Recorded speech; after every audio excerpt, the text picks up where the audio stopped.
ഹരി ഓം. എല്ലാവർക്കും നമസ്കാരം. രാമായണ ചിന്തയിലേക്ക് എല്ലാവരെയും സഹർഷം സ്വാഗതം ചെയ്യും. ഒരുപാട് സംശയങ്ങൾ രാമായണവുമായി ബന്ധപ്പെട്ടത് ഇങ്ങനെ വന്നുകൊണ്ടിരിക്കുന്നു. അതിൽ ഈ ഉത്തരകാണ്ഡവുമായി ബന്ധപ്പെട്ടതാണ്. ഉത്തരകാണ്ഡം പ്രക്ഷിപ്തമല്ലേ ആണെന്ന് പിന്നീട് എഴുതി ചേർക്കപ്പെട്ടതാണെന്ന് പലരും പറയുന്നുണ്ടല്ലോ എന്ന്. നമ്മൾ ആദ്യം മനസ്സിലാക്കേണ്ടത് ഈ പലരും പറയുന്നു എന്നുള്ളതിൽ നമുക്ക് എടുത്തു പറയാവുന്ന ഏതെങ്കിലും ഒരു ധർമാചാര്യൻ എന്ന് പറഞ്ഞാൽ ഇപ്പോൾ ശങ്കരാചാര്യ സ്വാമികൾ അങ്ങനെയൊക്കെയുള്ള വളരെ പ്രധാനപ്പെട്ട ധർമാചാര്യന്മാർ ഇവരൊന്നും തന്നെ പറയുന്നതല്ല. പിൽക്കാലത്ത് ഈ അടുത്ത കാലത്തൊക്കെ ഓരോരുത്തരും ഓരോന്ന് തട്ടിവിടുന്നതാണ്. അതിന് വലിയ കാര്യമൊന്നുമില്ല. മറിച്ച് ഈ ഉത്തരകാണ്ഡത്തിന് ഒന്ന് നമ്മൾ അറിയേണ്ടത്, ഉത്തരകാണ്ഡം രചിച്ചത് അല്ലെങ്കിൽ വാത്മീകിയുടെ രാമായണത്തിൽ മാത്രമല്ല ഉത്തരകാണ്ഡമുള്ളത്. അപ്പോൾ വാത്മീകിയുടെ രാമായണത്തിൽ ഉത്തരകാണ്ഡത്തിലുള്ള കഥകളിൽ അതിൽ പ്രധാനപ്പെട്ട ഒന്നാണ് ശംഭൂകൻ്റെ കാര്യം. അപ്പോൾ അതൊക്കെ ഒഴിവാക്കുന്നതിന് വേണ്ടി അങ്ങനെ ഒരു സാധനമേ ഇല്ല എന്ന് പറഞ്ഞാലും ബാക്കി കിടക്കുന്നുണ്ടല്ലോ. ഈ നമ്മളിപ്പോൾ വാസിഷ്ഠം പറയുകയാണെങ്കിലും ഉണ്ടല്ലോ, ചെറുതാവുമ്പോൾ തന്നെ കാട്ടിലേക്ക് കൂട്ടിക്കൊണ്ടുപോകുന്നത് തന്നെ എന്തിനാ? യാഗരക്ഷയ്ക്കാണ്, ഈ അസുരന്മാരെ വധിക്കാനാണ് ഒക്കെ വരുന്നുണ്ട്. രാമനാൽ ആളുകൾ കൊല്ലപ്പെടുന്നുണ്ട്. അത് ഉത്തരകാണ്ഡം ഒഴിവാക്കിയാലും കാര്യമില്ല. മാത്രമല്ല, ഉത്തരകാണ്ഡം അങ്ങനെ പ്രക്ഷിപ്തമാണ്, പിന്നീട് ആരും എഴുതി ചേർത്തതാണെന്ന് പറയുന്നതേ മണ്ടത്തരമാണ്. കാരണം വാത്മീകിയുടെ തന്നെ കൃതിയാണ് നമ്മൾ പഠിക്കുന്നത്. നമ്മൾ സ്കൂളിലോ 9ാം ക്ലാസ്സിലോ 10ാം ക്ലാസ്സിലോ സംസ്കൃതത്തിൽ പഠിക്കാനുള്ളതാണ് ശ്രീരാമോദന്തം. അത് വളരെ ചെറിയൊരു ഗ്രന്ഥമാണ്, രാമായണമാണ്.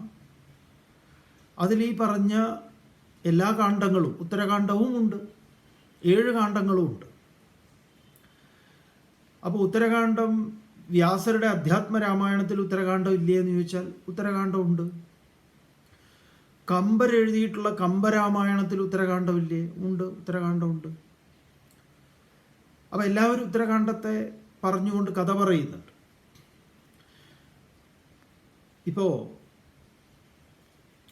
വളരെ പ്രസിദ്ധമായിട്ടുള്ള, അതായത് രാമായണത്തിൻ്റെ കാലഗണന ചരിത്രകാരന്മാർ പറയുന്നത്, കാരണം ഈ ചരിത്രകാരന്മാർ പറയുന്ന കാര്യങ്ങളിലൊക്കെ അഭിപ്രായ വ്യത്യാസങ്ങൾ ചരിത്രകാരന്മാർക്ക് തന്നെ ഇടയിലുണ്ട്. അതുകൊണ്ടാണ് ചിന്മയാനന്ദ സ്വാമികൾ എപ്പോഴും പറയുന്നത്, ഹിസ്റ്ററി എന്നുള്ളത് നമ്മുടേതല്ല, മറിച്ച് ഹിസ് സ്റ്റോറി, അതാണ് ഏറ്റവും പ്രധാനമായിട്ടുള്ളത്. അതൊരു മിസ്റ്ററിയാണ്, പക്ഷേ അത് മൈ സ്റ്റോറിയാണ്. അത് സ്വാമിജി വളരെ മനോഹരമായിട്ട് ചിന്മയാനന്ദ സ്വാമികൾ അത് പറയും. അപ്പോൾ 5ാം നൂറ്റാണ്ടൊക്കെയാണ് ഈ വാത്മീകി രാമായണം എന്നൊക്കെ പറയുന്നത്. അത് എല്ലാവർക്കും സ്വീകാര്യമായിക്കൊള്ളണമെന്നില്ല. ചരിത്രം പറയുമ്പോൾ ചരിത്രകാരന്മാരിങ്ങനെ എവിടെയെങ്കിലുമൊക്കെ തുടങ്ങണമല്ലോ, അങ്ങനെ പറയുന്നതാണ്. എന്നാൽ ഇപ്പം നമ്മൾ പഠിക്കുന്ന രാമായണം, അധ്യാത്മ രാമായണം, രാമഗീതയിൽ പാർവതിയുടെ ചോദ്യമാണ്, എങ്ങനെയാണ് ശ്രീരാമൻ സീതയെ പരിത്യജിച്ചതിന് ശേഷം ജീവിതത്തെ കഴിച്ചുകൂട്ടിയത് എന്ന്.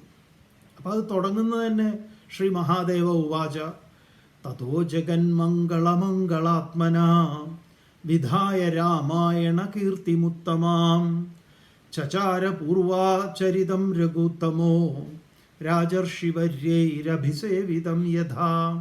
അങ്ങനെയാണ്.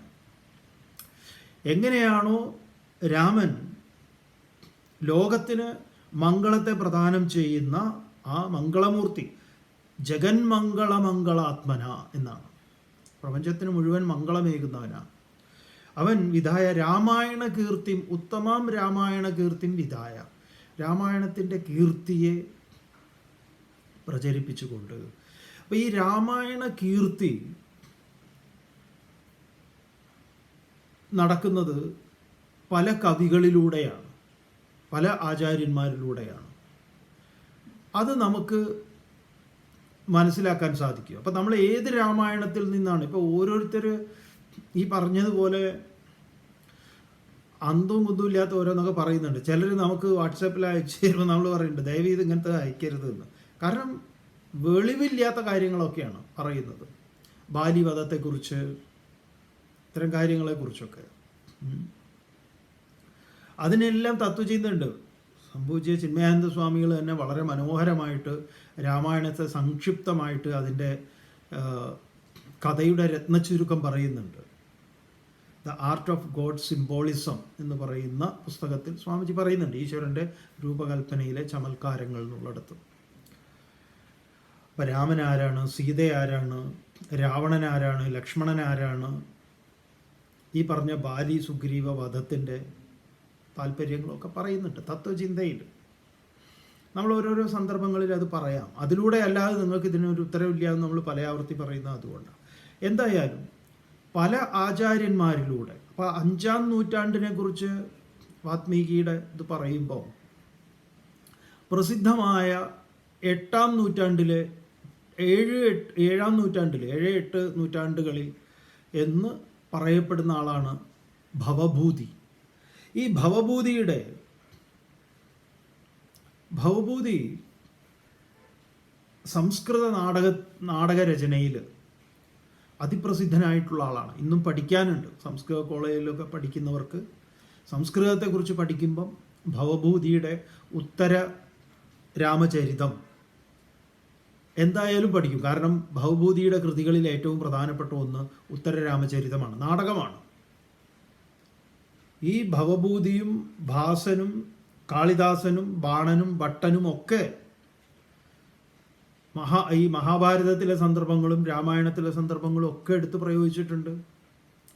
ഇപ്പോൾ ശകുന്തളയുടെ കഥ, അഭിജ്ഞാന ശാകുന്തളം, ശകുന്തളയുമായി ബന്ധപ്പെട്ടിട്ട് ഇത് നാടകമായിട്ട് നമ്മൾ ഒരു കാലത്ത് ഒരുപാട് കേട്ടിട്ടുണ്ട്. അതുകൊണ്ട് ആ കഥ നമുക്കറിയാം. ആ കഥ ആര് പറഞ്ഞ കഥയാണ് നമ്മൾ അറിയുന്നത്? കാളിദാസൻ്റെയാണ്.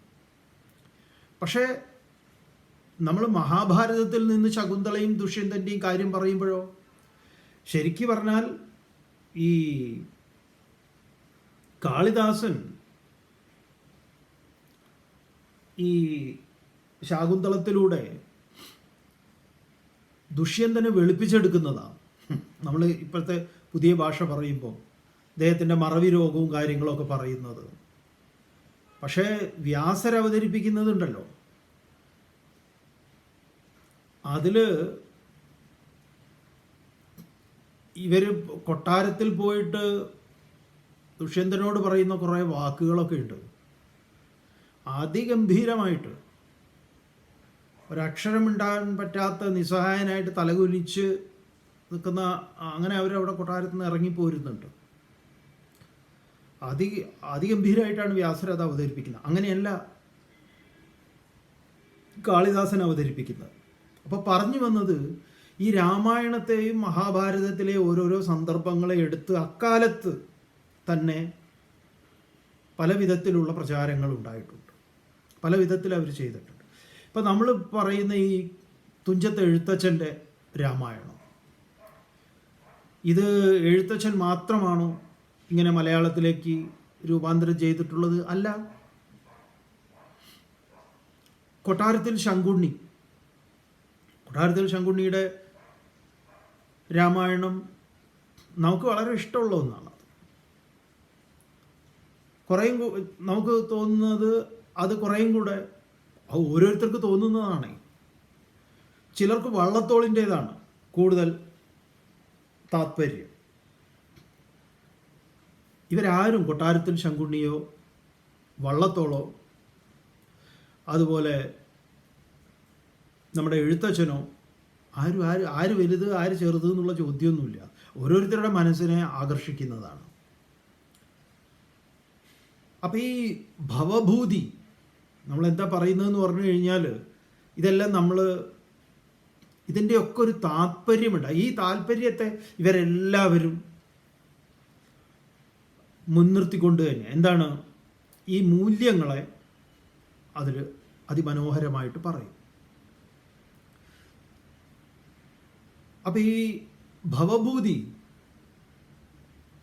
ഈ പറഞ്ഞ ഉത്തര രാമചരിതം നാടകം രചിക്കുന്നത് തന്നെ ഉത്തരകാണ്ഡത്തെയാണ് പറയുന്നത്.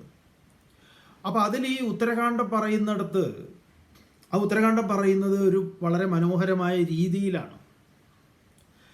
അത് അത്രി മഹർഷിയുടെ ഭാര്യയായിട്ടുള്ള അനസൂയ, ഈ അനസൂയ നമ്മുടെ വാത്മീകി ആശ്രമത്തിൽ ബ്രഹ്മവിദ്യ അഭ്യസിക്കാൻ അവിടെ ബ്രഹ്മവിദ്യ അഭ്യസിക്കുന്നവരാണ്. അവിടെ നിന്ന് അവർ നമ്മുടെ അഗസ്ത്യാശ്രമത്തിലേക്ക്, അഗസ്ത്യാർമലയൊക്കെ ഇവിടെയാണല്ലോ, അഗസ്ത്യാശ്രമത്തിലേക്ക് പോവാണ്. അപ്പോൾ അവരവിടെ അഗസ്ത്യാശ്രമത്തിൻ്റെ വഴി ചോദിക്കുകയാണ്. ഒരിടത്ത് വെച്ച് വാസന്തി എന്ന് പറയുന്ന വനദേവതയോട് വഴി ചോദിക്കുകയാണ്. അപ്പോൾ ഈ വാസന്തി അനസൂയയോട് ചോദിക്കുകയാണ്, നിങ്ങൾ എവിടുന്ന് വരുന്നു, എന്തിനാണ് ഈ അഗസ്ത്യാശ്രമത്തിലേക്ക് പോകുന്നതിൻ്റെ ഉദ്ദേശം എന്താണ്? അപ്പോൾ ഈ വാസന്തിക്ക് മറുപടി പറയുന്ന അനസൂയ മറുപടി പറയുന്ന രൂപത്തിലാണ് കുറേ ഭാഗങ്ങൾ അവതരിപ്പിച്ചിട്ടുള്ളത്. അവിടെ ഈ ശംഭൂകൻ്റെ കാര്യം വരുന്നത് വളരെ മനോഹരമാണ്. അപ്പോൾ ഭവഭൂതി ശംഭൂകനെ അവതരിപ്പിക്കുന്നത് എന്തുകൊണ്ടാണ് എന്നാണെങ്കിൽ, ഇങ്ങനെ വിപുലീകരിക്കാൻ ധർമ്മശാസ്ത്രത്തിനനുസൃതമായ വിധത്തിൽ ധർമ്മത്തിന് ലോപം കൂടാതെ ധർമ്മത്തെ കൂടുതൽ, അതായത് നേരത്തെ പറഞ്ഞുവല്ലോ, രാമായണ കീർത്തിയെ പ്രചരിപ്പിക്കുന്നതിന് വേണ്ടി ആയിരിക്കണം എന്നുള്ളത്, അവിടെ അങ്ങനെ ഒരു ശിഷ്ടാചാരമുണ്ട്, അത് പാലിക്കേണ്ടതുണ്ട്. അപ്പോൾ ആ ക്ലൂവിൽ നിന്നാണ് ഇതിനെ എടുക്കുക, എന്നിട്ടാണ് അതിനെ എന്ത് ചെയ്യുന്നത്, വിപുലീകരിക്കുന്നത്. അപ്പോൾ ആ വിപുലീകരണം ഭവഭൂതി നടത്തുന്നുണ്ട്, കമ്പരി നടത്തുന്നുണ്ട്. അപ്പം എന്താണ് അവിടെ ഈ പറഞ്ഞ അനസൂയയും വാസന്തിയും തമ്മിലുള്ള സംവാദത്തിലൂടെ പോകുന്നത്?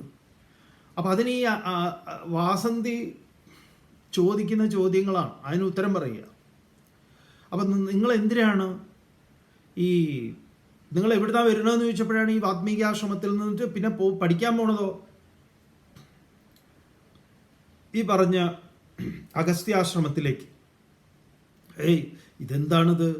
കാരണം അക്കാലത്ത് അഗസ്ത്യരേക്കാൾ എത്രയോ വലിയ മുനിമാരും ഋഷീശ്വരന്മാരും എല്ലാം വാത്മീകിയുടെ ആശ്രമത്തിൽ നിന്നാണ് പഠിക്കുന്നത്, അവിടെ നിന്നാണ് പഠിക്കാൻ പോണത്. അപ്പോൾ നമ്മൾ മുംബൈ IIT അഡ്മിഷൻ കിട്ടി അവിടെ പഠിക്കാൻ അവിടുന്ന് ഒരുത്തൻ ഇറങ്ങിയിട്ട് ഇവിടെ കാട്ടാക്കട വേലായുധൻ്റെ എന്ന് പറയുന്ന ഒരു പ്രൈവറ്റ് ആയിട്ടുള്ള ഒരു എഞ്ചിനീയറിംഗ് കോളേജിൽ, നമ്മൾ ഈ കാട്ടാക്കട വേലായുധൻ എന്നൊക്കെ പറയുന്ന ഒരു പേര് വെറുതെ പറയുന്നു എന്നുള്ളൂ, ആരെയും ഇതാക്കുന്നതല്ല. അപ്പോൾ അതും മോശം എന്നല്ല. അപ്പോൾ ഈ അഗസ്ത്യാശ്രമം നമ്മൾ ഇതൊക്കെ പറഞ്ഞു കഴിഞ്ഞാൽ പിന്നെ ചിലർ ചോദിക്കും, അപ്പോൾ അഗസ്ത്യാശ്രമം എന്ത്, കാട്ടാക്കട വേലായുധൻ്റെ എഞ്ചിനീയറിംഗ് കോളേജോ എന്നൊക്കെ. അങ്ങനെയല്ല. അപ്പം അവർ വാസന്തി ചോദിക്കുന്നതാണ്. വാസന്തി പറയാണ്, നിങ്ങളിങ്ങനെ ചെയ്യാമോ, ഇത്രയും വലിയ ഒരു യൂണിവേഴ്സിറ്റിയിൽ നിന്ന് നിങ്ങളിങ്ങനെ പോരുന്നത് എന്തിനാണ് എന്ന് ചോദിക്കുക. അപ്പോൾ അവർ പറയുന്നതാണ്, അതെന്താന്ന് പറഞ്ഞാൽ എനിക്ക് അവിടെ നിന്ന് പഠിക്കാൻ പറ്റുന്നില്ല. എന്തു പറ്റി? അപ്പോൾ പറയും, അവിടെ ഒരു 2 ചെറിയ പയ്യന്മാരുണ്ട്, ഇവന്മാരെ മുലകുടി മാറാത്ത ആ പ്രായത്തിൽ അവരവിടെ വന്നിട്ടുള്ളതാണ്. അവരാരോ ഇവിടെ കൊണ്ടുവന്നതാണ്, ഏതോ ഒരു ദേവത കൊണ്ടുവന്നതാണ്. അപ്പോൾ ഇവരെ ഗുരു പഠിപ്പിക്കുന്നുണ്ട്. ഇവരാണെങ്കിലോ അപാര ബുദ്ധിമാന്മാരാണ്.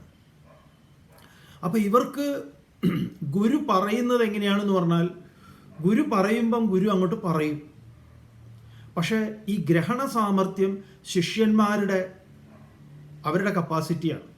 അതുകൊണ്ട് ആ ഗ്രഹണ സാമർഥ്യത്തെ ഉണ്ടാക്കിത്തരാൻ ഗുരുവിനൊന്നും സാധ്യമല്ല. അതൊരു സത്യമാണ്. ആശ്രമത്തിൽ സ്വാമിജി നമ്മളെ പഠിപ്പിക്കും. പഠിക്കുന്നവർ പല വിധത്തിൽ അത് പഠിക്കുന്നു, അത്രയേ ഉള്ളൂ. അവരെങ്ങനെ അതിനെ ശ്രവിക്കുന്നു എന്നുള്ളത് വളരെ പ്രധാനമാണ്. അപ്പോൾ അതുപോലെ പറയും. അതുകൊണ്ട് ഇവരാണെങ്കിലോ അപാര ബുദ്ധിമാന്മാരും. ഇങ്ങനെ ഇവരുടെ ഇടയിൽ കിടന്നിട്ട് എനിക്കൊന്നും പഠിക്കാൻ പറ്റുന്നില്ല. ഞാൻ കുറച്ച് എൻ്റെ ബുദ്ധി മന്ദബുദ്ധിയാന്ന് പറയാം. ഹത്രിയുടെ ഭാര്യയാണ്, അനസൂയയാണ്. അസൂയയില്ലാത്തവൾ എന്നാണ് അതിൻ്റെ അർത്ഥം തന്നെ. അത്രി തൃത്വത്തെ ജയിച്ചവൻ എന്നാണ്. തൃത്വം, സത്വരജ, തമോ ഗുണങ്ങൾ എല്ലാം അതിമനോഹരമായിട്ടുള്ള ഇതാണ്, ശബ്ദങ്ങളാണ്. അതിലെല്ലാം അങ്ങനെയാണ് അതിൻ്റെ ഈ ഉട്ടൻസ് കിടക്കുന്നത്. രാമായണത്തിലൊക്കെ നോക്കിക്കഴിഞ്ഞാൽ അങ്ങനെയാണ്. ഇപ്പോൾ സീതയെ പറയുന്നത് എന്താ? വൈദേഹി എന്നാ. വൈദേഹി എന്ന് പറഞ്ഞാൽ എന്താ? വിദേഹ രാജ്യത്തിൽ നിന്ന് വന്ന. വിദേഹം എന്ന് പറഞ്ഞാൽ എന്താ? ദേഹം ഒഴിഞ്ഞിട്ടുള്ള എന്നാണ്. അപ്പം ശരീരത്തിൽ ഞാൻ എന്ന ബുദ്ധി തീരെ ഇല്ലാത്ത, അല്ലെങ്കിൽ ശരീരത്തിൻ്റെ അസ്തിത്വത്തെ തന്നെ നിരാകരിച്ചിട്ടുള്ളതാണ്. സീത എന്ന് പറയുന്നത് ശരീരത്തോട് കൂടിയവൾ എന്നല്ല. വൈദേഹി എന്ന് പറയുമ്പോൾ അതാണ് അർത്ഥം, വിദേഹരാജ്യം. അപ്പം അതിൻ്റെ ക്ലൂകളെല്ലാം അതിലുണ്ട്. അതാണ് ഈ യജ്ഞത്തിൻ്റെ യജ്ഞശിഷ്ടമാണ് ആര്? രാമൻ. രാമൻ്റെ ജന്മത്തിൻ്റെ കാരണം യജ്ഞശിഷ്ടമായിട്ടുള്ള ആ അമൃതമാണ്. അതിൻ്റെ ആ പായസത്തിൻ്റെ കഥ പറയുന്ന അതാ. ഇതും യജ്ഞഭൂമിയെ ഉഴുതുമറിക്കുന്ന സമയത്ത് കിട്ടിയിട്ടുള്ളതാണ് സീത. രണ്ടും യജ്ഞശിഷ്ടമാണ്. ഈ യജ്ഞശിഷ്ട സംയോഗത്തിൻ്റെ ശ്രേയസ് ഭഗവാൻ ഗീതയിൽ തന്നെ പറയുന്നത് അങ്ങനെയാണ്. യജ്ഞശിഷ്ടാമൃതഭുജ. ഈ ലോകം തന്നെ യജ്ഞത്തിൽ, ഈ സർവം യജ്ഞേ പ്രതിഷ്ഠിതം. യജ്ഞാർത്ഥാത് കർമ്മണോന്യത്ര ലോകോയം കർമ്മബന്ധന. ഗീതയിലുള്ള മനോഹര ശ്ലോകങ്ങളാണ്. യജ്ഞാർത്ഥത്തിൽ നിന്ന് അന്യമായിട്ടുള്ളതൊക്കെയാണ് ബന്ധനത്തിന് കാരണമാകുന്നത്. അപ്പോൾ ഇതിൽ ഈ സ്പിരിച്വൽ ത്രെഡ് എന്ന് പറയുന്നതൊക്കെ നമുക്ക് ഇതിൽ കൂട്ടി യോജിപ്പിക്കാൻ, ഘടിപ്പിക്കാൻ വേണ്ടിയിട്ടാണ് ഈ പേരുകളെല്ലാം ഇങ്ങനെ നൽകിയിട്ടുള്ളത്. സീത എന്ന് പറഞ്ഞാൽ ഉഴവുചാല എന്നതാണ്. ഉഴുതുമറിക്കുക എന്നുള്ള പ്രക്രിയയുടെ ഭാഗമായിട്ടുള്ള പേരാണ്. അപ്പോൾ പറഞ്ഞു വന്നത്, ഇത് സന്ദർഭവശാൽ ഇങ്ങനെ ഓരോന്നിലേക്ക് കണക്ട് ചെയ്താൽ നമ്മൾ ഈ രാമായണമൊന്നും നിൽക്കില്ല, അതിങ്ങനെ പോവും. അത്ര പറയാനുള്ള ഒന്നാണ്. കഥയും തത്വവും കൂടെ ചേർത്ത് പറയുമ്പോൾ അതിമനോഹരമാണ്. അസാമാന്യമായ ഒരു, നിങ്ങൾക്ക് ഈ തത്വത്തിൻ്റെ കാര്യം കൊണ്ട് പിടികിട്ടിയാലുണ്ടല്ലോ, അപ്പോഴാണ് ഇത് സുന്ദരമാകുന്നത്. അല്ലെങ്കിൽ ഇത് ഭയങ്കര അപകടം പിടിച്ചൊരു സാധനമാണ്. കാരണം ആളെ കൊല്ലുക എന്നൊക്കെ പറയുന്ന പരിപാടികൾ, അവനത് ചെയ്തു, ഇത് ഉപദേശിച്ച് വിട്ടാൽ പോരെന്നല്ലേ നമ്മൾ ചോദിക്കുക. അതിനൊക്കെ പകരം ഇവനെ കൊല്ലുക, അത് ചെയ്യുക, ഇത് അങ്ങനെ നിങ്ങൾ ഇതിന് ന്യായീകരണം നടത്താൻ പോയാൽ മൊത്തം ന്യായീകരണം നടത്തേണ്ടി വരും. ബാല്യയെ കൊന്നത് ഇന്ന ആളുടെ ഭാര്യയെ എന്താ പറയുക, അവരെ ശാരീരികമായിട്ട് ഉപയോഗിച്ചു എന്നുള്ളത് കൊണ്ട് അത് ധർമ്മവിരുദ്ധമാണ്. സഹോദരൻ്റെ ഭാര്യയെ അങ്ങനെ ചെയ്യാൻ പാടില്ല. അതുകൊണ്ടാണ് രാമൻ ഇങ്ങനെ കൊന്നത് എന്നൊക്കെ പറഞ്ഞാൽ വധാർഹരായിട്ട് ലിസ്റ്റിൽ വേറെ പല ആൾക്കാരും ഉണ്ടാവും. അവരെയൊക്കെ കൊല്ലേണ്ടി വരും. ബ്രഹ്മാവിൻ്റെ ഭാര്യ ആരാണെന്ന് ചോദിച്ചാൽ സരസ്വതിയാണ്. അപ്പോൾ സരസ്വതിയുടെ അച്ഛൻ ആരാണെന്ന് ചോദിച്ചാൽ ബ്രഹ്മാവാണ്. അപ്പോൾ ആദ്യം വെട്ടേണ്ടത് ബ്രഹ്മാവിനെയായിരിക്കും. അപ്പോൾ ഈ മണ്ടത്തരങ്ങൾ പറയുന്നതിനൊക്കെ ഒരു കയ്യും കണക്കും വേണം. കാരണം ഇത് മര്യാദയ്ക്ക് അറിയില്ലെങ്കിൽ ഇത് വലിയ പ്രശ്നമാണ്. അതുകൊണ്ട് നമ്മൾ നിങ്ങളോട് പറയുമ്പോൾ, സ്വാമി ഇതെല്ലാം അറിയുന്ന ആൾ, ബാക്കിയുള്ളവർക്ക് ഒന്നും അറിയില്ല, അങ്ങനെയല്ല പറയുന്നത്. ഇത് ഈ ത്രെഡ് ഇതിന് വളരെ പ്രധാനമാണ്. ഈ എന്താ പറയുക, വേദാന്തം അല്ലെങ്കിൽ ഈ ആധ്യാത്മികത എന്ന് പറയുന്നത്. ആ ആധ്യാത്മികതയുടെ പാതയിലൂടെ അല്ലാതെ ഈ കഥ നിങ്ങൾ മുന്നോട്ട് കൊണ്ടുപോകാനോ ശ്രവിക്കാനോ ശ്രമിച്ചാൽ ഇത് നമ്മുടെ നാട്ടിലെ വ്യവഹാരവുമായിട്ട് ഇതിനെ ചേർത്ത് മനസ്സിലാക്കിയ ബുദ്ധിമുട്ടാണ്. നാട്ടിലെ വ്യവഹാരത്തിൻ്റെ ഫോർമാറ്റിൽ ഇത് പറഞ്ഞു എന്നേ ഉള്ളൂ. അങ്ങനെ മനസ്സിലാക്കുക, അത്രയേ ഉള്ളൂ. അതവർ പല രൂപത്തിൽ പറഞ്ഞിട്ടുണ്ട്. അതിലൊരു രൂപമാണിത്. ഈ രാജാവ് എന്ന് പറയുമ്പോൾ തന്നെ എന്താണ്? ഈശ്വരൻ എന്ന് പറഞ്ഞാൽ ഈശ്വര ശബ്ദത്തിന് രാജാവ് എന്ന അർത്ഥം വരുന്നുണ്ട്. എവിടെയാണത്? ഈട്ട് ധാതുവിൻ്റെ അർത്ഥം തന്നെ ഈട്ട് എന്ന് പറഞ്ഞാൽ ഭരണേ എന്നാണ്. വര എന്ന് പറഞ്ഞാൽ ശ്രേഷ്ഠൻ എന്നാണ്. അപ്പോൾ ഈശ്വര ശബ്ദത്തിൻ്റെ അർത്ഥം എന്താണ്? ഭരണശ്രേഷ്ഠൻ എന്നാണ്. അപ്പോൾ ഈശ്വരൻ എന്ന് പറഞ്ഞാൽ എന്താണ് ഭരിക്കുന്നത്?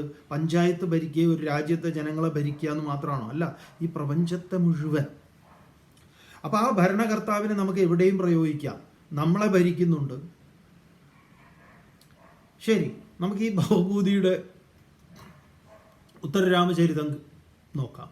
അപ്പോൾ അവിടെ ഈ വാസന്തിയും അനസൂയയും തമ്മിൽ ഇത് പറയുമ്പോൾ അനസൂയ പറയും, എനിക്ക് അവിടെ പഠിക്കാൻ പറ്റുന്നില്ല, ഇതാണ് കാരണം. അതുകൊണ്ട് ഈ പിള്ളേർ, ഇവർ കേമന്മാർ, ആരും അവരെ ഇഷ്ടപ്പെടും, അത്ര മിടുക്കന്മാരാണ്, എല്ലാം മഹർഷി അവർക്ക് പഠിപ്പിച്ചു കൊടുത്തു. രാമായണത്തെക്കുറിച്ച് പറയും. അവിടെ എന്താ ഈ അതിലെ കാഴ്ച കണ്ട കാര്യം, ക്രൗഞ്ചമിഥുനങ്ങളിൽ ഒന്നിനെ അമ്പെയ്ത് വീഴ്ത്തുന്നത്, അപ്പം മഹർഷി ശ്ലോകം ചൊല്ലുന്നത്, അത് ശിഷ്യന്മാർ ഏറ്റു ചൊല്ലുന്നത് ഇത്യാദി കാര്യങ്ങളെല്ലാം പറഞ്ഞു കഴിഞ്ഞിട്ട് ഇവരിങ്ങനെ പറയുമ്പോൾ ഈ വാസന്തി ഓരോരോ ചോദ്യങ്ങൾ ചോദിക്കും. വാസന്തി പറയും ഇതിലേ പോയാൽ അവിടെ എത്തും, വഴിയൊക്കെ പറഞ്ഞു കൊടുക്കും. അപ്പോൾ ഈ സ്ഥലങ്ങളെക്കുറിച്ചൊക്കെ അവർ കേൾക്കുന്നുണ്ട്. ഈ പഞ്ചവടി, ദണ്ഡകാരണ്യം. അപ്പോൾ ഈ ദണ്ഡകാരണ്യത്തെക്കുറിച്ച് പറയുന്ന സമയത്താണ് ഈ ദണ്ഡകാരണ്യത്തിലാണ്. അപ്പം ഈ കഥ മുഴുവൻ അവിടെ ഈ അനസൂയ വാസന്തിയോട് ഇത് പറയുന്നത് എന്തുകൊണ്ടാണെന്നാണെങ്കിൽ ഈ വിശ്വാമിത്രൻ ആണ് കുട്ടികൾക്ക് ഇതെല്ലാം പഠിപ്പിച്ചു കൊടുത്തിട്ടുള്ളത്, രാമായണം മുഴുവൻ. അതുകൊണ്ടാണ് ഈ കുട്ടികൾ എല്ലായിടത്തും പോയി രാമൻ്റെ കീർത്തിയെ പ്രചരിപ്പിച്ചത്. അതാണ് ആ ദർബാറിൽ രാമൻ്റെ കൊട്ടാരത്തിൽ പോവാൻ ഇടയായിട്ടുള്ളത്. അപ്പോൾ ഈ കുട്ടികൾ നന്നായി പഠിച്ചിട്ടുണ്ട്. അപ്പോൾ ഇതെല്ലാം കേട്ടിട്ടുണ്ട്. ഈ കഥ മുഴുവൻ ഈ അനസൂയയും കേട്ടിട്ടുണ്ട്. ഇത് പറയുന്നത് ഏതാണെന്നാണെങ്കിൽ ഭവഭൂതിയുടെ ഉത്തരരാമചരിതമാണ്. ഇനി ഇത് അതിലില്ലല്ലോ ഇതിലില്ലല്ലോ എന്ന് പറയരുത്. അതുകൊണ്ടാണ് ഇത് ഇടയ്ക്കിടയ്ക്ക് ഇങ്ങനെ ഇത് പറയുന്നത്. അപ്പോൾ ദണ്ഡകാരണ്യം, ദണ്ഡം എന്ന് പറഞ്ഞാൽ എന്താ? നീതി നടപ്പാക്കലാണ്. ദണ്ഡന്യാസ പരം ദാനം, ദാനങ്ങളിൽ ഏറ്റവും ശ്രേഷ്ഠ മഹാഭാരതം പറയും ദണ്ഡം ഉപേക്ഷിക്കലാണെന്നൊക്കെ പറയും. അപ്പം ഈ ആരണ്യകത്തിൽ ദണ്ഡം നടപ്പാക്കുന്ന സ്ഥലമാണ്. അവിടെയാണ് ഇദ്ദേഹത്തിന് ശംഭൂകൻ്റെ വധത്തെക്കുറിച്ച് പറയുന്നത്. അപ്പോൾ ഇത് അനസൂയ പറയുന്നുണ്ട് ഇവരോട്. വാസന്തി ഇങ്ങനെ ഈ നമ്മുടെ ഒരു സാധാരണ കാട്ടാക്കട വാസന്തി ഇങ്ങനെ ഓരോ കാര്യങ്ങൾ ചോദിക്കുന്നത് പോലെ ഇങ്ങനെ കുത്തി കുത്തി കുത്തി കുത്തി ചോദിക്കുന്നതാണ്. നല്ല രസമാണ്. അതുകൊണ്ടാണ് അദ്ദേഹത്തിൻ്റെ കാവ്യങ്ങളിൽ, സംസ്കൃത സാഹിത്യത്തിൽ ഭവഭൂതിയെ അറിയപ്പെടുന്നത് ഈ ഉത്തരരാമചരിതത്തിലാണ്. അതിഗംഭീരമാണ് ആ നാടകം. പണ്ട് കാലത്ത് പലരും അത് ചെയ്തിട്ടുള്ള, ഇപ്പോഴൊന്നും നമ്മുടെ ഇതിൽ സംസ്കൃത നാടകങ്ങളൊന്നും അങ്ങനെ അവതരിപ്പിച്ച് കാണുന്നില്ല. വേണ്ടതാണ്, ഇതൊക്കെ വരേണ്ടതാണ്. സംസ്കൃത കോളേജുകളിലും ഒക്കെ കുട്ടികൾ ഇതൊക്കെ അവതരിപ്പിക്കേണ്ടതാണ് വളരെ നല്ല രീതിയിൽ. എല്ലാം ഉണ്ട്, നമുക്ക് മേടിക്കാൻ കിട്ടുന്നതായി ഈ കിതാബുകളൊക്കെ ഇവിടെ ഉണ്ട്. അപ്പോൾ ഈ ഭവഭൂതി ഇത് അവതരിപ്പിക്കുന്ന സമയത്ത് ശംഭൂകനെ വധിക്കാനെത്തുന്ന രാമൻ കുറച്ച് വേണോ വേണ്ടേ എന്നുള്ള മനസ്സോടു കൂടിയാണ് നിൽക്കുന്നത്. അങ്ങനെ സ്വയം ആത്മകഥ നടത്തുന്നതൊക്കെ ഉണ്ട്. ഗർഭവതിയായ സീതയെ പരിത്യജിച്ച, അസുരനിഗ്രഹമൊക്കെ നടത്തുന്നതിൽ യാതൊരു വൈമനസ്യവും ഇല്ലാത്ത എൻ്റെ കരങ്ങൾക്ക് എന്തേ ഒരു അമാന്തം എന്നൊക്കെ ഉള്ള നാടകമാണല്ലോ. അത്തരത്തിലുള്ള മനോഹരമായിട്ടുള്ള സംഭാഷണങ്ങളൊക്കെ ഉണ്ട്. എന്തായാലും രാമൻ ഇദ്ദേഹത്തെ വധിക്കും. മനസ്സോടെ വധിക്കുന്നതാണ്. ഈ വധിച്ചു കഴിഞ്ഞതിന് ശേഷം അവിടെ ഒരു വൃദ്ധൻ പ്രത്യക്ഷപ്പെടും. അപ്പോൾ ഈ വൃദ്ധൻ രാമനോട് പറയുന്നത് ദണ്ഡകാരണ്യത്തിലേക്ക് സ്വാഗതം എന്നാണ്. അപ്പോഴാണ് രാമൻ ഇത് ദണ്ഡകാരണ്യമാണെന്ന് അറിയുന്നത്. എന്നിട്ട് അദ്ദേഹം പറയും ഇവിടെ നിന്ന് അടുത്താണ് പഞ്ചവടി. അപ്പോൾ ഈ രാമന് നൊസ്റ്റാൾജിയ വരും. മൂപ്പര് സീതയോടൊപ്പം കഴിഞ്ഞ പഞ്ചവടിയും അതും ഇതുമൊക്കെ ആയിട്ടുള്ള ഈ കാര്യങ്ങളെല്ലാം കൂടെ രാമൻ്റെ മനസ്സിലേക്ക് ഇങ്ങോട്ട് ഓർമ്മ എല്ലാം കൂടെ വന്നപ്പോൾ ഇദ്ദേഹം സ്വയം പരിചയപ്പെടുത്തുക, ഞാൻ ശംഭൂകനാണ്. ഈ ശംഭൂകനെയാണ് വധിച്ചത്. അപ്പം ഈ ദണ്ഡകാരണ്യത്തിൽ അവിടെ ഭവഭൂതി അതിമനോഹരമായിട്ട് അതിനെല്ലാം പറയുന്നുണ്ട്. എന്താണെന്നാണെങ്കിൽ എൻ്റെ തപസ്സിൻ്റെ വില ഞാൻ മനസ്സിലാക്കിയത് ഇത്രയും ഇങ്ങനെയുള്ള ഒരു ദണ്ഡകാരണ്യത്തിൽ ഒരു സരസിൻ്റെ തീരത്ത് ഇദ്ദേഹം ഇത് ചെയ്യുമ്പോൾ എല്ലാവരാലും ഞാൻ തിരസ്കരിക്കപ്പെട്ടവനായിരുന്നു, ഉപേക്ഷിക്കപ്പെട്ടവനാണ്. അപ്പോൾ ശരിക്കും പറഞ്ഞാൽ ഭവഭൂതി പറയുന്നത് എന്താന്ന് പറഞ്ഞാൽ ഈ രാമൻ ഈ ഇടപെടൽ ഇദ്ദേഹത്തിന് ഈ ശംഭൂകന് മോക്ഷപ്രാപ്തി വൈകുന്തോറും ആ മോക്ഷപ്രാപ്തി വൈകുന്നതിൻ്റെ ലക്ഷണം രാജ്യത്ത് കാണുകയാണ്. എന്താ കാണുന്നത്? ശിശുമരണം. ഒരു കുട്ടി മാത്രമല്ല മരിക്കുന്നത്, അനേകം ശിശുക്കൾ മരിക്കുന്നുണ്ട്. അതിലൊരാളാണ് എടുത്തു കൊണ്ടുവന്ന് രാമൻ്റെ മുന്നിൽ ഹാജരാക്കിയിട്ട് ഈ അങ്ങയുടെ ഭരണം ശരിയല്ല, എന്തൊക്കെയോ കുഴപ്പങ്ങളുണ്ട് എന്ന രീതിയിൽ രാമനോട് പറയുന്നത്. ഇക്ഷ്വാകു വംശത്തെക്കുറിച്ചും വംശപാരമ്പര്യത്തെക്കുറിച്ചും ഒക്കെ പറഞ്ഞ് ഈ കാര്യം പറയുന്നത്. അപ്പോഴാണ് രാമൻ ഇതിന് തുനിഞ്ഞിറങ്ങുന്നത്. അപ്പം എന്തുണ്ടായി? ഇവിടെ ശംഭൂകന് പ്രാപ്തി, മോക്ഷം എന്ന് പറയുന്ന രാമൻ്റെ കൈകൊണ്ട്, അത് ആധ്യാത്മിക വഴിയാണ്. അതിൻ്റെ രാമനാൽ കൊല്ലപ്പെടുക എന്ന് പറഞ്ഞാൽ ഭൗതികമായ ഒരു കുത്തിക്കൊല്ലലല്ല, ഏതെങ്കിലും ഗുണ്ടകൾ ചെയ്യുന്ന പരിപാടിയല്ല. മോക്ഷമാണ്. ഈ ശരീരത്തിൽ നിന്ന് മാറി മറ്റൊരു ശരീരത്തെ സ്വീകരിക്കുക എന്ന് പറയുന്ന ആ പ്രക്രിയയാണ് വേദാന്തത്തിലെ ആധ്യാത്മികതയിലെ ഏറ്റവും പരമപ്രധാനമായിട്ടുള്ളത്. മോക്ഷം എന്ന് പറയുന്നത് സർവതന്ത്ര സ്വാതന്ത്ര്യം. എന്ത്? ശരീര മനോബുദ്ധി ഉപാധികളിൽ ഞാനതല്ല എന്ന തിരിച്ചറിവുണ്ടാവുക. അതുതന്നെയാണ്. ആ തിരിച്ചറിവുണ്ടാക്കി കൊടുക്കേണ്ടുന്ന ആളാണ്. അപ്പം അത് നമുക്ക് എല്ലാറ്റിലും കാണാം. എല്ലാ ഇതിഹാസങ്ങളിലും ഇപ്പോൾ ശപഥമെടുത്ത ഭീഷ്മർ പോലും അതാണല്ലോ പറയുന്നത്. കൃഷ്ണൻ ആയുധം എടുക്കില്ല എന്ന് ശപഥം ചെയ്ത കൃഷ്ണനെ കൊണ്ട് ആയുധം എടുപ്പിക്കുകയാണ് ഭീഷ്മൻ. അപ്പോഴാണ് ഭീഷ്മൻ പറയുന്നത്, അങ്ങ് ആയുധം എടുക്കില്ല എന്നുള്ളത് ലോകം മുഴുവൻ അറിയുന്നു, ഞാൻ അങ്ങയെ കൊണ്ട് ആയുധം എടുപ്പിക്കും എന്ന് പറഞ്ഞത് കുറച്ച് ആളുകളെ അറിഞ്ഞിട്ടുള്ളൂ. ദുര്യോധനൻ മുതലായിട്ടുള്ള അന്ന് ഈ 9-ാം ദിവസം ആണ് യുദ്ധം കഴിഞ്ഞതിന് ശേഷം ഭീഷ്മരി ശപഥം ചെയ്യുന്നത്.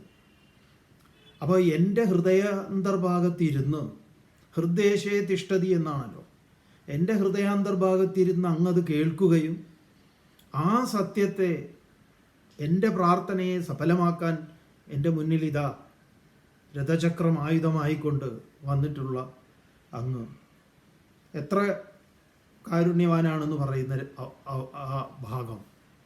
അപ്പം നമുക്കിത് മനസ്സിലാവണമെങ്കിൽ നമ്മൾ വെറും ഈ പറഞ്ഞ നാടൻ അടിയും തല്ലും പോലെ ഇതിനെ കണ്ടു കഴിഞ്ഞാൽ ഇത് മനസ്സിലാവില്ല. അതാണ് ഇതിലെ നമുക്കുള്ള ഒരു പ്രശ്നം എന്ന് പറയുന്നത്. അതാണ് ഇത് മനസ്സിലാക്കുന്ന രീതി ഏതാണെന്നുള്ള.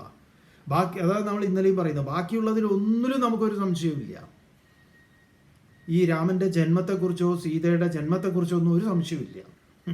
ഇങ്ങനെ മണ്ണിൽ നിന്നൊന്നും ഒരു കുട്ടി ജനിക്കുകയോ അല്ലെങ്കിൽ ഇങ്ങനെ പായസത്തിൽ നിന്ന്, അഗ്നിയിൽ നിന്ന് പായസം ഉണ്ടായി ആ പായസം കഴിച്ചാൽ അങ്ങനെയാണോ, അതിലൊന്നും നമുക്ക് സംശയമില്ല എന്ന് പറയാം. അപ്പം ഇത് പറയുമ്പം വളരെ പ്രധാനപ്പെട്ടതാണ്. അങ്ങനെ ആ വൃദ്ധനായി മാറി വന്ന ശംഭൂകൻ രാമനോട് പറയാം, ഞാൻ ശംഭൂകനാണ്, അങ്ങ് എൻ്റെ തപസ്സിന് ഫലമുണ്ടായി, തപസ്സിൻ്റെ ലക്ഷ്യം തന്നെ ഇതായിരുന്നു, എൻ്റെ മോക്ഷമായിരുന്നു, സദ്ഗതിയായിരുന്നു. അപ്പോൾ ആ ശംഭൂകനോട് സദ്ഗതിക്കുള്ള വീണ്ടും എങ്ങനെയാണ് ആ പരമമായ പദം പ്രാപിക്കേണ്ടത് ഇത്യാദി കാര്യങ്ങളൊക്കെ പറഞ്ഞു കൊടുക്കും. അവിടുന്ന് മാത്രമല്ല, രാമനും ശംഭൂകനും തമ്മിലുള്ള നല്ല കുറേ സംവാദങ്ങൾ ഭവഭൂതി തൻ്റെ നാടകത്തിൽ, ഇതൊക്കെ രാമചരിതമാനസമൊക്കെ ഉണ്ടാകുന്നതിന്, കമ്പരാമായണമൊക്കെ ഉണ്ടാകുന്നതിന് മുമ്പുള്ളതാണ് ഭവഭൂതിയുടെ ഇത്. ഇവർക്കൊക്കെ മുമ്പേ ഉള്ള ആളാണ്, 7-ാം നൂറ്റാണ്ടിലെ ആളാണ്. മറ്റേതൊക്കെ 12-ാം നൂറ്റാണ്ട് 16-ാം നൂറ്റാണ്ടിലുള്ളതാണ്. രാമചരിതമാനസമാണെങ്കിലും കമ്പരാമായണം ഒക്കെ ആണെങ്കിലും. അങ്ങനെ ശംഭൂകനാണ് ശ്രീരാമനെ, അഗസ്ത്യ മഹർഷി അങ്ങയെ കാണാൻ ആഗ്രഹിക്കുന്നു, അതുകൊണ്ട് അഗസ്ത്യാശ്രമത്തിലേക്ക് വരണം, എന്നിട്ട് ഈ ഭൂപ്രദേശത്തെക്കുറിച്ചുള്ള വിവരണങ്ങളൊക്കെ നടത്തി കൊടുക്കുന്നുണ്ട് ശംഭൂകൻ. അങ്ങനെ ശംഭൂകന് ആയിട്ട് വളരെ നല്ല ഒരു എന്താ പറയുക, നല്ലൊരു സംഭാഷണമാണ് ഭവഭൂതി അതിൽ തയ്യാറാക്കുന്നത്. ഇതുപോലെ ഒന്നാണ് കമ്പര് പറയുന്നത്. അത് പറയാനാണ്, അതാണ് നമ്മുടെ മറ്റൊരു വിഷയം. കമ്പരാമായണത്തിൽ വരുന്ന, ഇപ്പം നമ്മൾ ഇതിൽ തന്നെ ഇത് തുടങ്ങുന്നത് എങ്ങനെയാണ്? പാർവതിയും പരമേശ്വരനും തമ്മിലുള്ള സംവാദമാണ്. രാമഗീത നമ്മൾ പഠിക്കാൻ പോകുന്നത്. സ്വാമി ഇത് പഠിക്കാൻ പോകണമെന്ന് പറഞ്ഞാൽ ഇത് തുടങ്ങിയിട്ടില്ലല്ലോ. അതെ, ഇതൊക്കെ തന്നെ രാമായണ ചിന്തയാണ്, രാമായണ മാസമാണല്ലോ. അപ്പോൾ ഒരിക്കൽ ഇതേപോലെ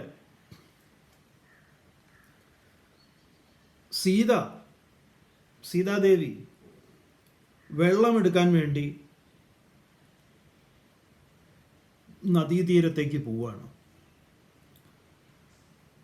അപ്പോൾ ഈ പരമേശ്വരൻ്റെയും പാർവതി രണ്ടുപേരും തീരുമാനിക്കുകയാണ്, അല്ല ഇവർ ഈ പ്രതിസന്ധികളെ തരണം ചെയ്യുന്നതിൽ ഇവരെങ്ങനെ ഏകാഗ്ര ബുദ്ധിയുള്ളവരാണോ, ഇവർ മായയെ ജയിച്ചോ, ഇത്യാദി സംശയങ്ങളെ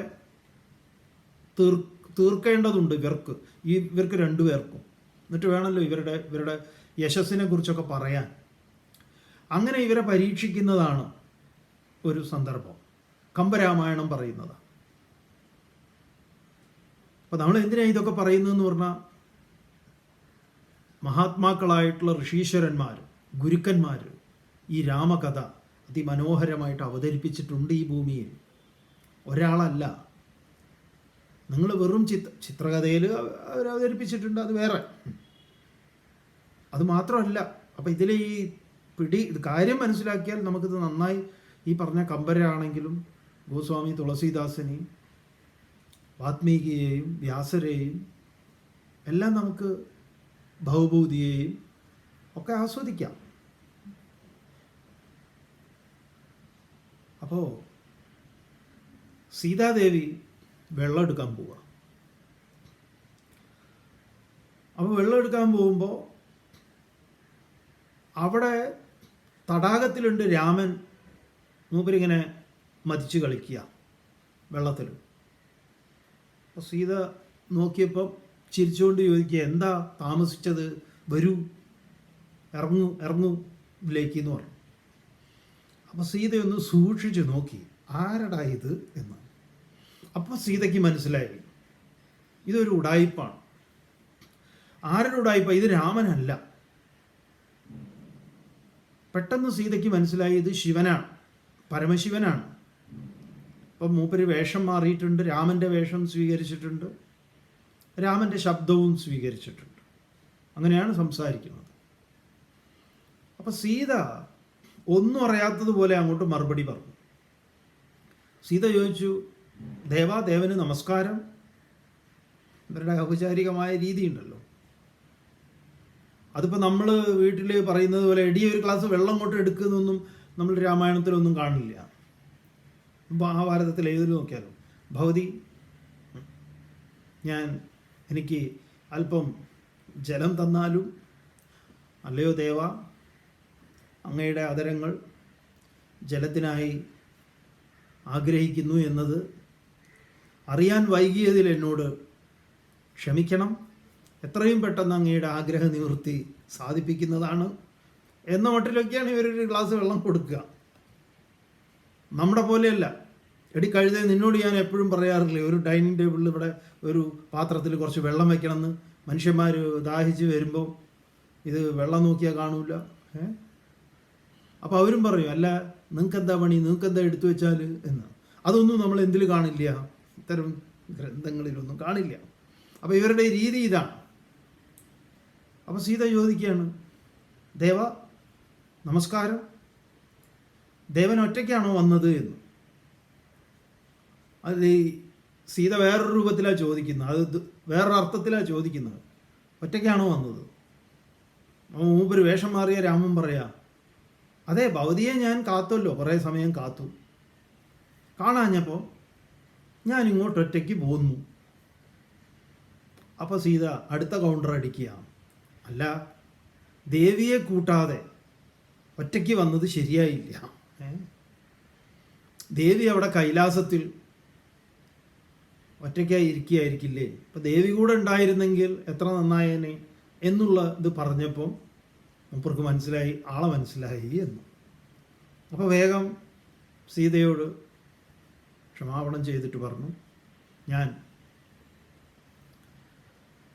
ശ്രീരാമചന്ദ്രനെ കണ്ട് നമസ്കരിച്ച് കൈലാസത്തിലേക്ക് പോകുന്നു എന്ന് പറഞ്ഞു. അപ്പോൾ ഇവിടെ രാമനാണെങ്കിലോ സീതയെ കാണാതെ എന്താ എവിടെ പോയി, വെള്ളം എടുക്കാൻ പോയിട്ട് എന്താ ഇത്ര വൈകിയത് എന്ന മട്ടിലിങ്ങനെ അക്ഷമനായിട്ട് ഇരിക്കുമ്പോഴാണ് ഒരു താമരയൊക്കെ പിടിച്ചിങ്ങനെ വരുന്നു സീത. അങ്ങനെ കുണുങ്ങി കുണുങ്ങി വരുന്നതൊക്കെയാണ് കമ്പര് വിസ്തരിക്കുന്നത്. അങ്ങനെ അവിടെ വന്നിട്ട്, ദേവ, ഞാൻ വൈകിയതിൽ ക്ഷമ ചോദിക്കുന്നു, ഞാൻ വൈകിയോ? അവിടെ അരയന്നങ്ങൾ മതിച്ചുകൊണ്ടിരിക്കുകയായിരുന്നു, 2 അരയന്നങ്ങൾ. അവരുടെ ഈ കാമകേളികളൊക്കെ കണ്ട് ഞാൻ അല്പം വൈകിപ്പോയി, എന്നോട് ക്ഷമിക്കണം എന്ന് പറഞ്ഞു. അപ്പം രാമന് തോന്നി ഇത് സീതയല്ലല്ലോ. രാമൻ ഇതേപോലെ സൂക്ഷിച്ചു നോക്കി, എവിടെയോ ഒരു വശപശ. പക്ഷെ പെട്ടെന്ന് രാമൻ മനസ്സിലാക്കി, ദേവിക്ക് നമസ്കാരം,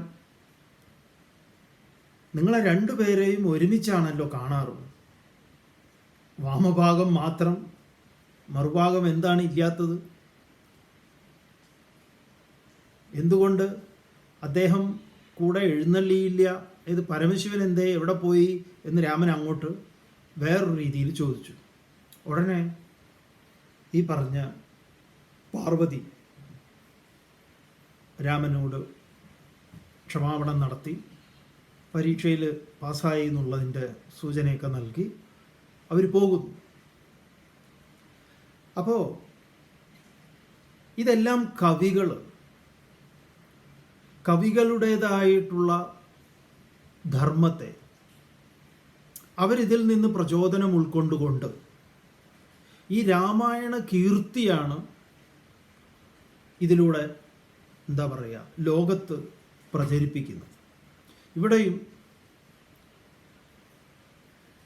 ഇനി ഇവിടെ നമ്മൾ പഠിക്കാൻ പോകുന്നത് ഈ പറഞ്ഞ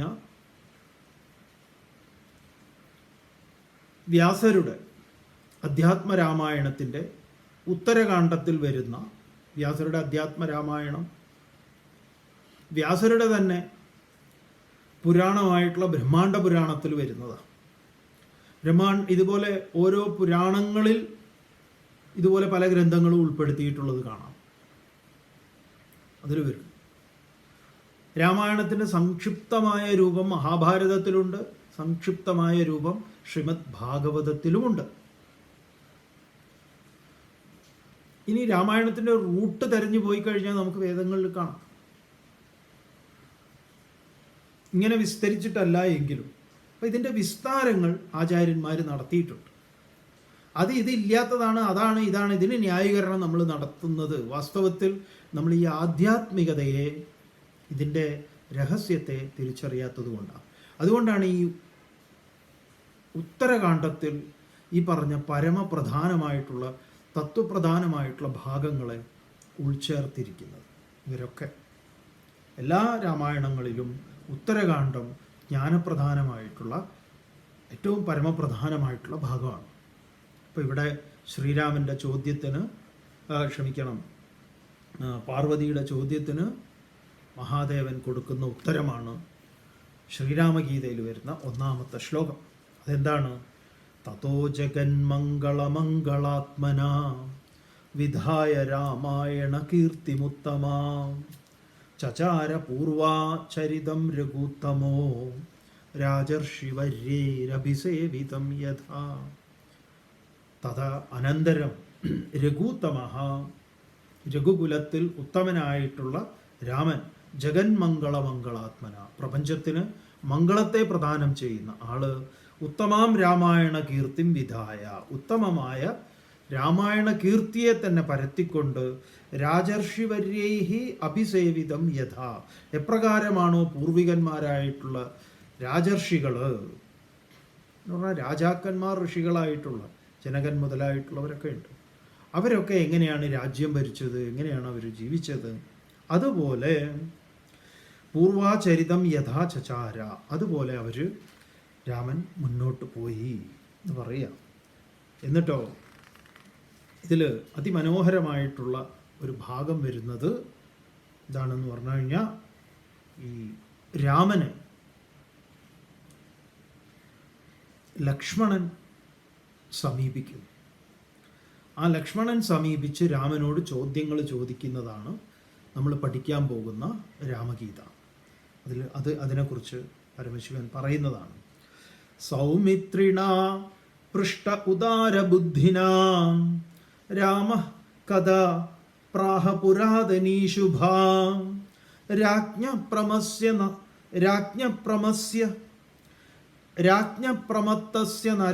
നൃഗസ്യ ശാപദോ ദ്വിജസ്യ തിര്യക്ത്വമതാഹ രാഘവ. സൗമിത്രിണ പൃഷ്ട ഉദാരബുദ്ധിനാ രാമകഥാ പ്രാഹ പുരാതനീ ശുഭാ രാജ്ഞപ്രമത്തസ്യ നൃഗസ്യ ശാപതോ ദ്വിജസ്യ തിര്യക്ത്വമതാഹ രാഘവ. ഉദാരബുദ്ധിന സൗമിത്രിണ പൃഷ്ട രാമഃ. ഉദാരബുദ്ധിയായിട്ടുള്ള ലക്ഷ്മണനെ കുറിച്ച് പറയുമ്പോൾ ഉദാരബുദ്ധി എന്നാണ്. ആ ലക്ഷ്മണൻ പൃഷ്ടരാമഃ രാമനോട് ചോദിച്ചു. ശുഭാ പുരാതനീ കഥാപ്രാഹ. ശുഭകരങ്ങളായിട്ടുള്ള പല കഥകളും രാമൻ ലക്ഷ്മണന് പറഞ്ഞു കൊടുത്തു. ആ കൂട്ടത്തിൽ രാഘവൻ ദ്വിജസ്യ ശാപതഃ പ്രമത്തസ്യ നൃഗസ്യ രാജ്ഞ തിര്യക്ത്വം ആഹ. ഒരു ബ്രാഹ്മണന്റെ ശാപം കൊണ്ട് ഒരു രാജാവ് എന്തായി? ഓന്തായി മാറി. ആ കഥയും കൂട്ടത്തിൽ പറഞ്ഞു കൊടുത്തു എന്ന് പറയും. എന്താണ് ആ കഥ? എന്തിനാണത് രാമൻ ലക്ഷ്മണനോട് ഇപ്പം പറഞ്ഞത്? തൻ്റെ അവസ്ഥയ്ക്ക് അതുമായിട്ട് എന്തെങ്കിലും ബന്ധമുണ്ടോ? ഇത്യാദി കാര്യങ്ങളൊക്കെ നമുക്ക് നാളെ പരിശോധിക്കാം. ഓം പൂർണ്ണമദഃ പൂർണ്ണമിദം പൂർണ്ണാത് പൂർണ്ണമുദച്യത്തെ പൂർണ്ണസ്യ പൂർണ്ണമാദായ പൂർണ്ണമേവാവശിഷ്യത്തെ. ഓം ശാന്തി ശാന്തി ശാന്തി. ഹരി ഓം. ശ്രീ ഗുരുഭ്യോ നമഃ. ഹരി ഓം.